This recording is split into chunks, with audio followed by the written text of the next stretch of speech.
નમસ્કાર. આજે એક દુઃખદ ઘટના વિશે વાત કહેવા જઈ રહ્યો છું. જે વડોદરામાં એક લેક ઝોન હરણીમાં એક બોટ ડૂબી જતા 12 ભૂલકાઓ અને 2 શિક્ષકોનું કરુણ મોત થાય છે.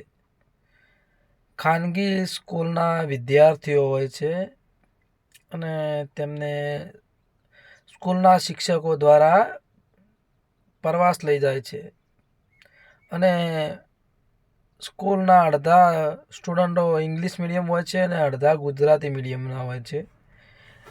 તેઓ એક આ લેક ઝોનમાં હરણીમાં બોટમાં બેસીને તેની છોકરાઓને મજા માણવતા હોય છે અને એમાં 3 બોટમાં છોકરાઓ બેઠેલા હોય છે. 2 બોટ સહી સલામત બહાર નીકળી જાય છે અને એક બોટ ત્યાં ડૂબી જાય છે.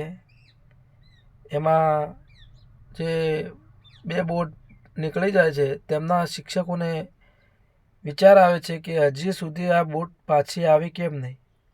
તો પાછા શિક્ષકો જોવા જાય છે તો એક બોટ ડૂબેલી હોય છે ને એ બોટમાં 2 શિક્ષકો અને 12 નાના નાના ભૂલકાઓનું કરુણ મોત થાય છે. હું આ દુઃખ વ્યક્ત કરું છું અને ખૂબ ભાવુક થયો છું. આ દુઃખમાં લગભગ કાલે 4:15 વાગ્યાની આસપાસની આ ઘટના છે.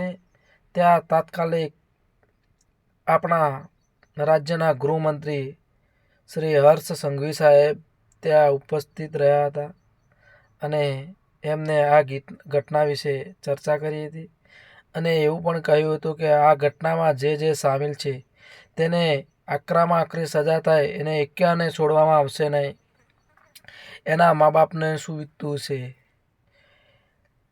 એ બોટમાં આશરે 14થી 15 લોકોની સવારી કરવાનું હોય છે અને આમાં 24થી 25 લોકોની મુસાફરી કરાયેલી છે. એટલે વધારે વજન પડતા બોટ ડૂબી જાય છે. આ ખૂબ દુઃખદ ઘટના વ્યક્ત કરું છું અને આવા પર્યટનમાં જાઓ, જો કોઈ લેક ઝોનમાં ફરવાનું થાય તો જે જેકેટ આવે છે, જે હવાવાળા બુલેટપ્રૂફ, જે અંદર ડૂબાડે ના એવા જેકેટ આવે છે એ પહેરીને જ તેનો અંદર બોટમાં બેસાડવા. જય હિન્દ, જય ભારત.